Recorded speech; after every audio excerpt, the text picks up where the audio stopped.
രണ്ട് ദിശയായിട്ട് പോകുന്നത് കോമഡിയിലേക്ക് സീരിയസ് കോമഡിയിലേക്ക് ആ ഒരു ട്രാക്ക് പിടിക്കുമ്പോൾ ഫേസിൽ എങ്ങനെയാണ് സന്തോഷവാനാണ് നല്ല സീരിയസ് ട്രാക്ക് വെച്ച് കൈയടിക്കുന്നത് വളരെ വീണ്ടും കോമഡി ട്രാക്കിലേക്ക് വരുന്നത് അതിനൊരു തയ്യാറെടുപ്പും കാര്യങ്ങളൊക്കെ കൊടുക്കുന്നത് അതെങ്ങനെയാണ് ഫേസിൽ? അല്ല, അങ്ങനെ ചെയ്യുമ്പോഴാണല്ലോ അതിനൊരു എക്സൈറ്റ്മെന്റ് വരുമോ, നമുക്കൊരു സന്തോഷം ഉണ്ടാകാതെ അങ്ങനെയാണല്ലോ എല്ലാം. ഇനിയും അത് എക്സ്പ്ലോർ ചെയ്യണമെന്നാണ് ഞാൻ പേഴ്സണലി ആഗ്രഹിക്കുന്നത്. ഇനിയും പൊന്മാൻ പോലത്തെ സിനിമകളും ചെയ്യണം, അതേസമയം മരണമാസ പോലത്തെ സിനിമകളും ചെയ്യണം. അപ്പോഴാണ് അതിനൊരു അതൊന്നും അല്ലാത്ത സിനിമകളും ചെയ്യണം.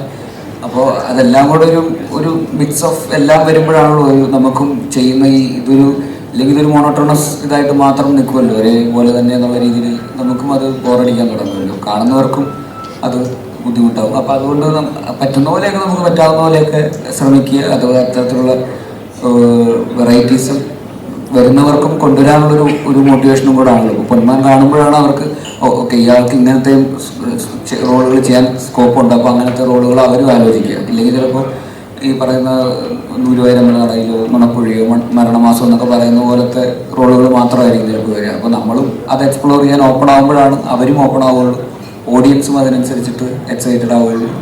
അതെല്ലാം ഒരാൾക്ക് ഒരു ആർട്ടിസ്റ്റിനെ സംബന്ധിച്ചിടത്തോളം എനിക്ക് തോന്നുന്നു വളരാനുള്ള പോസിബിലിറ്റീസാണ്.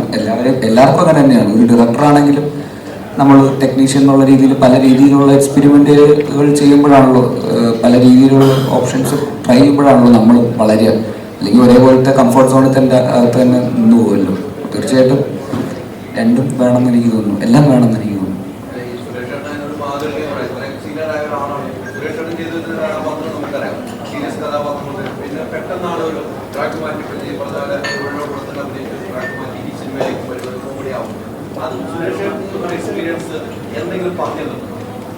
സുരേഷ് ഏട്ടൻ പറഞ്ഞു കേട്ടിടത്തോളം സുരേഷ് ഏട്ടന് കിട്ടിയില്ല ഇതുവരെ. ഇപ്പോഴാണ് അതിനുള്ള ഒരു അവസരം കിട്ടുന്നത് സുരേഷ് ഏട്ടൻ. അല്ലെങ്കിൽ സുരേഷ് ഏട്ടൻ ആ ഒരു ലൂപ്പിൽ പെട്ടുപോയ ഒരാളാണ് ബേസിക്കലി.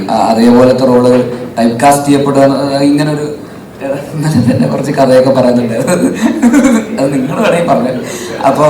അപ്പോൾ ഇങ്ങനത്തെ ഒരു സീനുണ്ട്, അപ്പോൾ അതിനൊരാളെ വിളിക്കണം, അതിനൊരു എക്സ്പേർട്ടായിട്ടുള്ള ഉത്തരവാദിത്വത്തോടെ ചെയ്തു കൊടുക്കപ്പെടുന്ന ഒരാൾ വേണം എന്നവർക്ക് തോന്നിക്കഴിഞ്ഞാൽ അപ്പം തന്നെ സുരേഷ് ഏട്ടനെ വിളിക്കും. കോട്ടൊക്കെ ഇടിപ്പിച്ച് വന്ന് പറ്റിക്കുക, ഒരു ചതി ചതി. അപ്പോൾ അതപ്പോൾ അങ്ങനെ പിന്നെ അത് ആദ്യം അങ്ങനെ ഒരു ഇതിലേക്കൊക്കെ പോയി. പിന്നെ ഇപ്പോഴാണ് സുരേഷ് ഏട്ടൻ 2.0 റിവീൽ ആകപ്പെടുന്നത്. അപ്പോൾ ഇനി അങ്ങോട്ട് സുരേഷ് ഏട്ടൻ എല്ലാ തരത്തിലുള്ള റോളുകളും വരും എന്ന് തന്നെയാണ് ഞാൻ വിശ്വസിക്കുന്നത്. കോമഡിയും പ്രോപ്പർ ക്യാരക്ടർ റോൾസും അല്ലാത്ത പറയുന്ന കുറച്ച് വില്ലനിയായിട്ടുള്ള റോൾസും എല്ലാം ഇനി വരാനുള്ള ഓപ്പർച്യൂണിറ്റി ഞാൻ വാതിൽ മലർക്കെ തുറന്നു നടക്കുകയാണെന്നാണ് എനിക്ക് തോന്നുന്നത്. ബേസിലിൻ്റെ അടുത്ത പടത്തിൽ നല്ലൊരു വേഷം ചെയ്യുന്നുണ്ട് ഞാൻ. അത് ഇവിടെ വെച്ച് റിവീൽ ചെയ്യാൻ അതൊരു ബാധ്യതയും എന്തെങ്കിലും തരും പറയാൻ പറ്റില്ല. ഞാൻ മെസ്സേജ് അയച്ചത് വാട്സപ്പിൽ അയച്ചത്. ഒന്നുമില്ല, ഒരു സീസണിൽ സ്ഥിരമായിട്ട് ബലാത്സംഗം ആ പരിപാടിയൊക്കെ ആയിരുന്നു. ഞാനങ്ങനെ ആലോചിക്കും എന്തിനാ ഇതിനെ വിളിക്കുന്ന ഒരു സ്ഥിരമായിട്ട്. അങ്ങനെ ഏതോ ഒരു നമ്മുടെ നന്ദി എന്ന് പറഞ്ഞ നമ്മുടെ ഒരു നായിക ഉണ്ടായിരുന്നു, നമ്മുടെ കരുവാടിക്കുട്ടനുള്ള നായിക. അതിലും ബലാത്സംഗം പരിപാടി ഉണ്ടായിരുന്നു. അത് കഴിഞ്ഞ് 3 പടം അടുപ്പിച്ച് ഞാനായിരുന്നു. മൂന്നാമത്തെ സിനിമ എത്തിയപ്പോൾ അവർ ചോദിച്ചു ഇതിലും നിങ്ങളാണോ? അപ്പോൾ ഞാൻ പറഞ്ഞു ഇവിടെ ചിലപ്പോൾ അധികം ആൾക്കാർക്ക് അറിയില്ലായിരിക്കാം, അതുകൊണ്ടാണ് നമുക്ക് പെട്ടെന്ന് അധികം തേക്ക് പോകാതെ പെട്ടെന്ന് പണി തീർക്കാമെന്ന് എന്ന് പറഞ്ഞൊരു 3-4 പടം അടുപ്പിച്ച് ഞാൻ അവരുടെ കൂടെ ഉണ്ടായിരുന്നു. അപ്പോൾ അതിലൊക്കെ പ്രത്യേകിച്ച് ഇപ്പോൾ ഇയാളെ കണ്ടു കഴിഞ്ഞാൽ അയാൾ നല്ല ബലാത്സംഗം വരുന്നതായിരിക്കും. അങ്ങനെയൊന്നും അല്ല കണ്ടത്, അതൊന്നും ആയിരിക്കില്ല. പക്ഷെ അങ്ങനെ ഒരു ട്രെൻഡ് ഒരു സമയത്ത് അങ്ങനെ ഒരു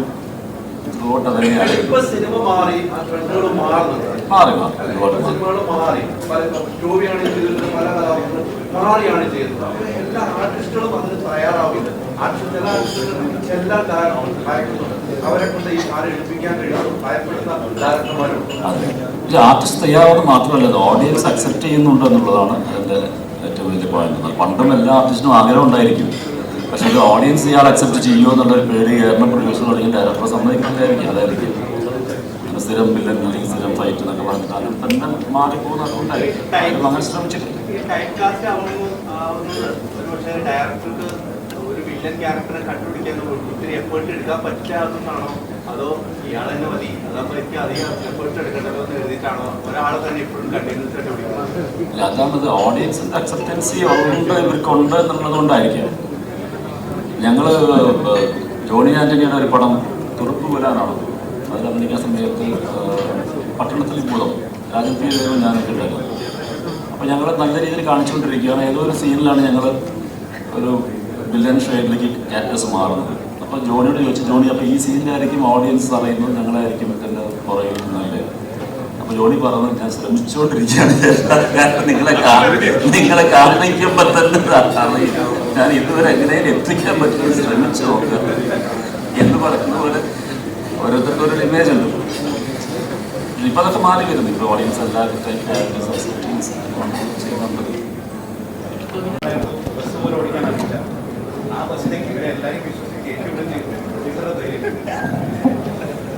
പ്രൊഡ്യൂസറിന്റെ ധൈര്യമല്ല, ഞങ്ങളുടെ ധൈര്യമാണ്.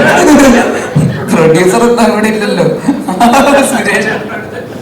സുരേഷേട്ടന് ബസ് ഓടിക്കാൻ അറിയില്ല എന്ന് എനിക്കറിയില്ലായിരുന്നു. അതുകൊണ്ടാണ് ധൈര്യത്തോടെ കയറ്റി വിട്ടത്. പിന്നെ ഒരു വണ്ടിയിൽ എല്ലാവരും കൂടെ പോകുന്ന സമയത്ത് ലോകം രക്ഷപ്പെട്ടെങ്കിൽ രക്ഷപ്പെട്ടു ഞാൻ വിചാരിച്ചു.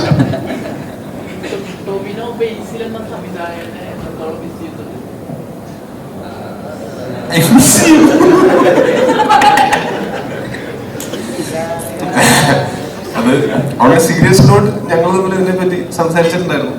അപ്പൊ ഞാൻ പറയാതെ തന്നെ ഇവനും അറിയുന്നുണ്ട്. ഒരുപക്ഷെ ഞാൻ ബേസിൽ എന്ന് പറയുന്ന സംവിധായകനെ മിസ് ചെയ്യുന്നതിനേക്കാൾ കൂടുതൽ ബേസിൽ എന്ന് പറയുന്ന സംവിധായകനെ മിസ് ചെയ്യുന്നുണ്ട്. അതെനിക്കും നല്ല കൃത്യമായിട്ട് അറിയാം. പക്ഷെ അങ്ങനെ തല്ലിപ്പഴിപ്പിക്കാൻ പറ്റില്ല. ആസ് എൻ ആക്ടർ ബേസിൽ നല്ല വൃത്തിയായിട്ട് അവന്റെ ജോലി ചെയ്തുകൊണ്ട് പോകുന്നുണ്ട്. ഇപ്പൊ ഞാൻ as a friend, as an audience, as A producer ഒക്കെ ഞാൻ നോക്കുന്ന സമയത്ത് വളരെ സാറ്റിസ്ഫൈങ് ആയിട്ടുള്ള ആക്ടിങ് പെർഫോമൻസസ് ബേസിലിന്റെ ഭാഗത്തുനിന്ന് ഇഷ്ടംപോലെ ഉണ്ടാവുന്നുണ്ട്. കഴിഞ്ഞ ബേസിലിന്റെ സിനിമകളൊക്കെ കാണുമ്പോൾ മനസ്സിലാക്കാം. പക്ഷെ അതിനേക്കാൾ എനിക്ക് ഞങ്ങൾ തമ്മിലുള്ള കോൺവെർസേഷൻസിൽ നിന്ന് ഞാൻ മനസ്സിലാക്കിയിട്ടുള്ളത് ബേസിലിന് ആസ് എ ഡയറക്ടർ ഒരു സിനിമ ചെയ്യുമ്പോൾ ആണ് അതിനേക്കാൾ ഒരു ആസ് എൻ ആക്ടർ ഉള്ളതിനേക്കാൾ ഹൈ കിട്ടുന്നത്. ഞങ്ങൾ തമ്മിൽ സംസാരിച്ചപ്പോൾ ഞാൻ ഇവരോട് പറഞ്ഞിട്ടുള്ളത് ഒരു 3 വർഷം കൂടുമ്പോൾ ഒരു സിനിമ ഡയറക്റ്റ് ചെയ്യണം, പക്ഷെ അതുകൊണ്ട് അഭിനയം നിർത്തരുത് എന്നുള്ള അഭിപ്രായമാണ് എനിക്കുള്ളത്.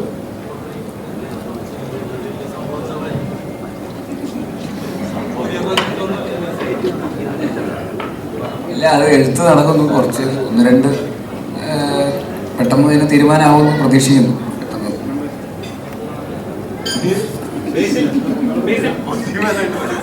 ഓൾറെഡി ബുദ്ധിമാനല്ലടാ. സൗദി ആ രാജ്യങ്ങളില് സ്വന്തം അഭിനയിച്ച സീൻ കട്ടായി പോയെന്ന് പറയുമ്പോ എന്താണ് തോന്നിയത്? അത് വ്യക്തിപരമായിട്ട് ഒത്തിരി